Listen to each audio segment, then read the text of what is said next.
Next हो गया हम लोग का theorem of perpendicular axis.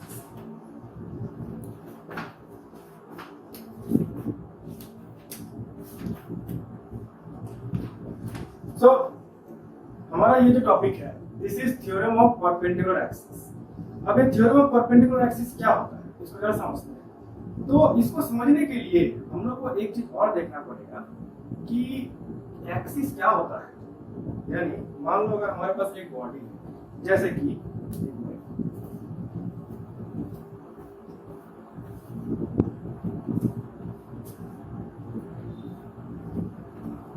Suppose ये हमारे पास एक बॉडी है।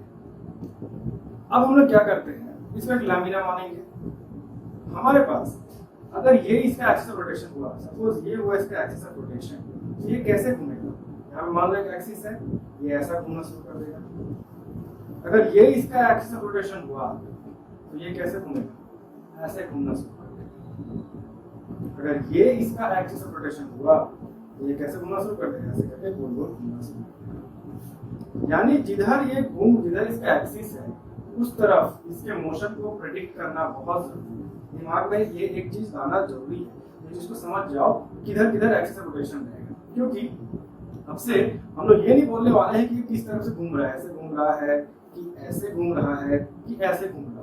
हम लोग क्या करेंगे एक्सिस ऑफ रोटेशन की भाषाएं बात करेंगे। तो परपेंडिकुलर एक्सिस थ्योरम हम लोग क्या बताता है कि किसी भी एक प्लेन में अगर दो एक्सिस ऑफ रोटेशन दिया गया है वो दोनों एक्सिस ऑफ रोटेशन परपेंडिकुलर होने चाहिए एक दूसरे के। तो उनका जो मीटिंग पॉइंट है जहां पे वो लोग काट रहे हैं एक दूसरे को, वहां पे एक तीसरा परपेंडिकुलर अगर हम लोग एक्सिस ऑफ रोटेशन डालें तो इस परपेंडिकुलर एक्सिस ऑफ रोटेशन का वैल्यू हम लोग निकाल सकते हैं आराम से। कैसे निकाल सकते हैं वही हम लोग यहाँ निकालते हैं। बट सिचुएशन बड़ा अच्छे समझना पहले। हमारे पास गिवन क्या होना चाहिए? किसी भी एक प्लेन पकड़ना पड़ेगा। उस प्लेन में पहले से दो मोमेंट ऑफ इनर्शिया बोल दो या एक्सिस रोटेशन है। एक्सिस रोटेशन जैसे कि मान लो अगर इसको हम ऐसे रोटेट कर रहे हैं तो इसका एक्सिस रोटेशन क्या हो जाएगा? इस तरीके से यहाँ पे ऐसे करके रखा हुआ रहेगा। अगर दिखाए तो ये देखो ऐसे करके रखा हुआ रहेगा। और अगर ये बॉडी ऐसे नहीं घूम के ऐसे करके घूमना शुरू कर दे तो इन दैट केस इसका एक्सिस रोटेशन क्या हो जाएगा? ऐसे हो जाएगा। तो पुराने वाले और नए वाले का इंटरसेक्शन कहाँ आएगा? बीच में यहाँ पे आएगा। तो यहाँ पे एक अगर एक परपेंडिकुलर ये प्लेन जो प्लेन में वो दोनों थे उसमें परपेंडिकुलर करके एक नया एक्सिस रोटेशन अगर बनाए तो कौन सा होता है? Axis rotation. ये वाला हो गया एक्सिस रोटेशन। यानी बॉडी कैसे घूमेगा? ऐसे करके घूमेगा, यानी ऐसे करके गोल गोल घूमना शुरू कर देगा। तो ये जो परपेंडिकुलर दिख रहा है एक्सिस ऑफ रोटेशन, इसका हम लोग निकालेंगे मोमेंट ऑफ इनर्शिया। इसकी मदद से उन दो पहले वाले एक्सिस ऑफ रोटेशन के मोमेंट ऑफ इनर्शिया की मदद से ये जरूरत पड़ता है। आगे जो सम्स दिया जाएगा ना, आगे जो कुछ सम्स रहेंगे हम लोग करेंगे उसमें हम लोग देखेंगे कि एक बॉडी है जिसमें दो को दे दिया है moment of inertia about two axis दे दिया है और तुमको क्या करना है? परपेंडिकुलर एक्सिस का वैल्यू निकालना है। मोमेंट ऑफ इनर्शिया भी परपेंडिकुलर एक्सिस का निकालना है। ये सिचुएशन काफी इंटेलिजेंटली दिया हुआ है तो ये चीजें जानना है। काफी इंटरेस्टिंग और काफी छोटा सा डेरिवेशन है, एक बार देखोगे समझ में आ जाएगा। जैसे कि मान लो एक लैमिना लेते हैं हम लोग, ये लैमिना ले लिए। इस लैमिना को ये लैमिना ऐसे रखा हुआ है, ऐसे फ्लैट सरफेस पे रखा हुआ है और थोड़ा सा टिल्ट के तुमको समझाने के लिए कि हम लोग क्या बना रहे हैं। तो इमेजिन कर लो कि ये ऐसे करके तब एक इफेक्ट आ जाए कि ये थोड़ा सा हाइट में उठा हुआ है। नाउ इसमें एक हम लोग एक्सिस ऑफ रोटेशन रखते हैं ये वाला। Imagine this to be X axis पकड़ लेते हैं इसको और इस एक्स एक्सिस के अक्रॉस अगर मोमेंट ऑफ इनर्शिया निकालेंगे तो निकलेगा आई एक्स। अच्छा आई एक्स की बात हम लोग बाद में करते हैं, पहले से एक्सिस को ही समझते हैं। तो ये हो गया हम लोगों का एक्स एक्सिस। नाउ अब हम लोगों को क्या करना है?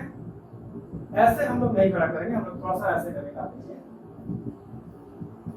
ये let this be Y axis. ये जो ऐसे करके कर रहे हैं इसका मतलब ये मत समझना कि ये क्या है, हम लोग थोड़ा बनाए हैं इस तरीके से, ये ऐसे रखा गया है।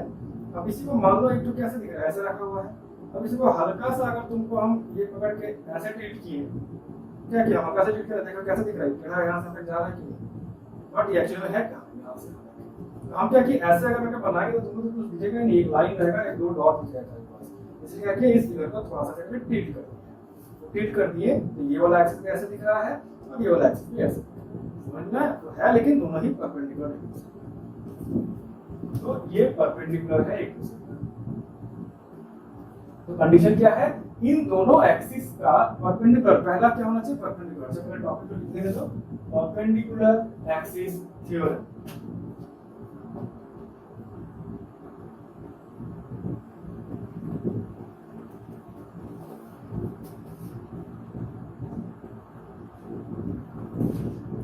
परपेंडिकुलर एक्सिस थ्योरम, यहाँ पे पहला कंडीशन ये कि जो बाकी के जो दोनों एक्सिस है वो एक ही प्लेन में होने चाहिए।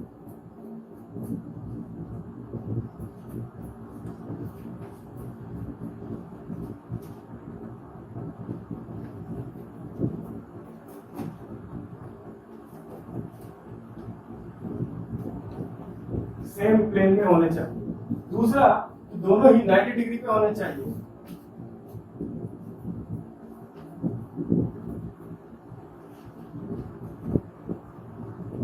और तीसरा बता रहे थोड़ी देर में, लेकिन उससे पहले समझ जाओ ये रहा। अब हम क्या करना चाहते हैं, जैसे कि तुम लोग को पता है, अब हम लोग क्या करेंगे, इस बॉडी का मोमेंट ऑफ इनर्शिया निकालेंगे। कहाँ कहाँ निकालेंगे, पहले इस एक्सिस पे निकालेंगे, फिर इस एक्सिस पे निकालेंगे।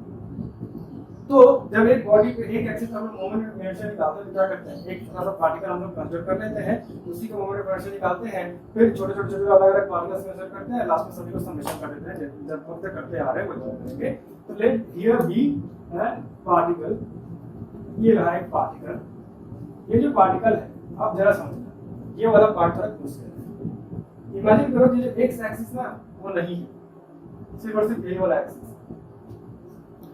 तो इसकी दूरी यहां से वाई एक्सिस से कितनी होगी, ये जो इसकी दूरी है, अगर हम एक्स एक्सिस पे मापे तो यहां से यहां तक जाया जा रहा है एक्स एक्सिस के हिसाब से, तो इसकी दूरी कितनी होगी, एक्स पकड़ लिए, एक्स डिस्टेंस, क्योंकि ये दूरी कहां पे मापी जाएगी, प्लॉट अगर करें तो एक्स एक्सिस जो है इस दूरी को बताएगा।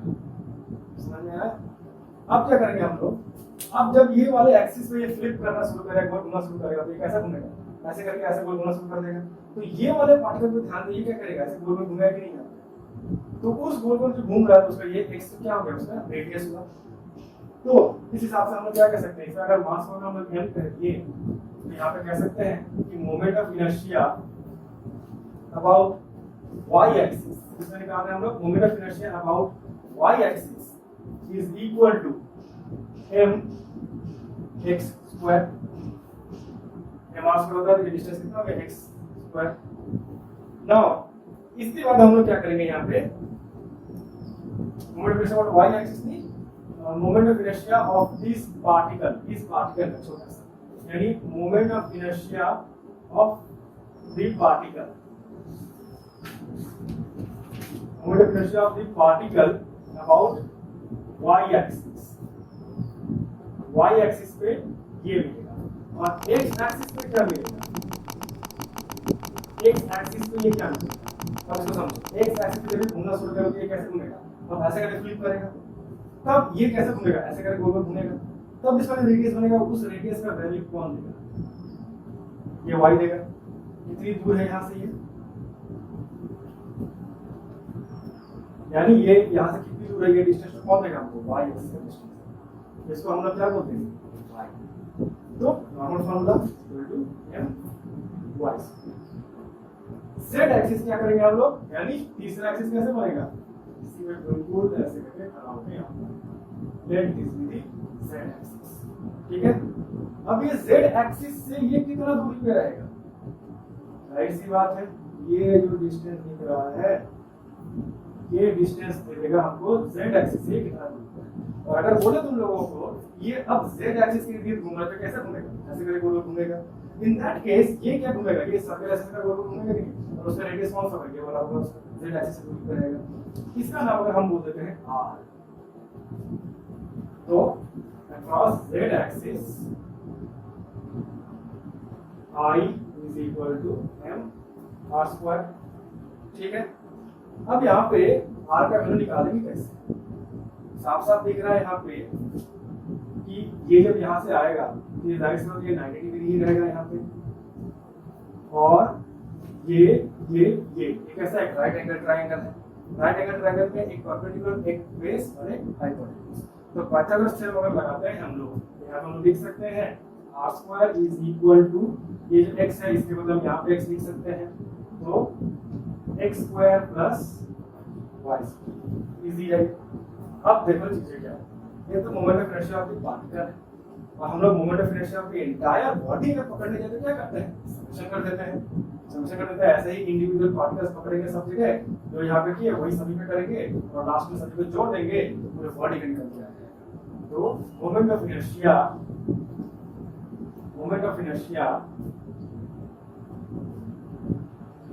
Of the body, rigid body, तो सर क्या होगा? अबाउट y एक्सिस, यानी I of y will be equal to summation of m x square, I of x will be summation of m y square, and I of z will be summation of m r square। ठीक है, अब इसे वजह देखते हैं। Summation of m r square, summation of m r square अगर हम यहाँ पे लिखेंगे तो यहाँ पे हम लोग क्या लिख सकते हैं? I z is equal to summation of m r square, यानी summation of m r square का मतलब x square plus y square। आगे बढ़े, summation of m x square plus summation of m y square। summation of x square क्या होता है? I, यानी I of y plus summation of y क्या होता है? I of x, यानी I of z equal to I of y plus I of z। ये क्या कहता है हमको कि अगर हमको moment of inertia across z axis चाहिए, तो मोमेंट ऑफ इनर्शिया इसके अक्रॉस वाला जो मोमेंट ऑफ इनर्शिया निकला वो वाला, और इसके अक्रॉस जो मोमेंट ऑफ इनर्शिया निकला वो वाला, दोनों को जोड़ दो, ऐड कर दो सिंपली, तो अक्रॉस दिस एक्सिस। तो यहाँ पे थर्ड क्राइटेरिया जो कंडीशन यहाँ पे पुट करना पड़ेगा कि z axis must be at the intersection, must be at the intersection of both the axes।